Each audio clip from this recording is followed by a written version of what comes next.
Hello friends, आज हम बाजार विफलता या मार्केट फेलियर के बारे में जानेंगे।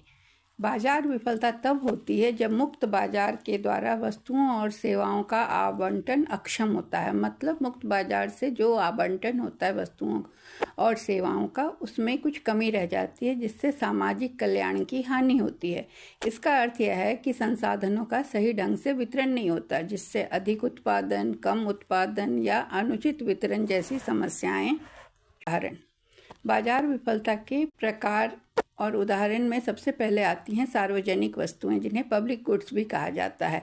सार्वजनिक वस्तुएं ऐसी वस्तुएं होती हैं जिन्हें किसी व्यक्ति को उपयोग करने से रोका नहीं जा सकता और एक व्यक्ति का उपयोग दूसरे की उपलब्धता को प्रभावित नहीं करता, जैसे पब्लिक पार्क, रोड। उदाहरण के लिए राष्ट्रीय सुरक्षा भी है, जिसमें राष्ट्रीय सुरक्षा एक सार्वजनिक वस्तु है। सरकार इसे इसलिए प्रदान करती है क्योंकि निजी कंपनियों के पास इसे बेचने का कोई प्रोत्साहन नहीं होता, क्योंकि वे व्यक्तियों से सीधे शुल्क वसूल नहीं कर सकते। दूसरा आता है पार्क या पब्लिक ट्रांसपोर्ट, जिसे कोई भी यूज कर सकता है। एक के यूज करने से दूसरे के लिए वो कमी नहीं होती है, लेकिन बहुत अधिक भीड़ होने पर इसके अपवाद हो सकते हैं। बाह्य प्रभाव, जिसे हम एक्सटर्नलिटीज़ भी कहते हैं। बाह्य प्रभाव तब होते हैं जब व्यक्तियों या व्यवसायों की गतिविधियों का अनअपेक्षित प्रभाव दूसरों पर पड़ता है, जो नकारात्मक भी हो सकते हैं और सकारात्मक भी।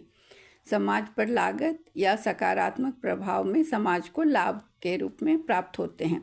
जैसे किसी कारखाने से निकलने वाला प्रदूषण एक नकारात्मक बाह्य प्रभाव है, क्योंकि यह पर्यावरण और लोगों के स्वास्थ्य को नुकसान पहुंचाता है, लेकिन कारखाने को इसकी भरपाई नहीं करनी पड़ती।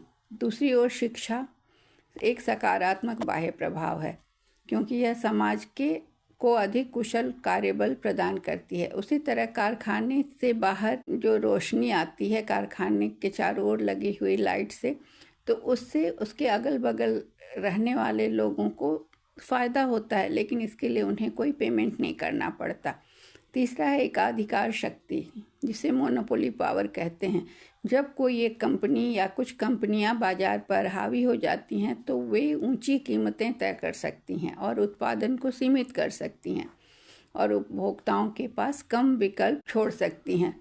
जैसे कोई फार्मास्यूटिकल कंपनी किसी जीवन रक्षक दवा का पेटेंट रखती है तो वह अत्यधिक ऊंची कीमत वसूल सकती है, जिससे निम्न आय के लोगों को यह दवा उपलब्ध नहीं हो पाती।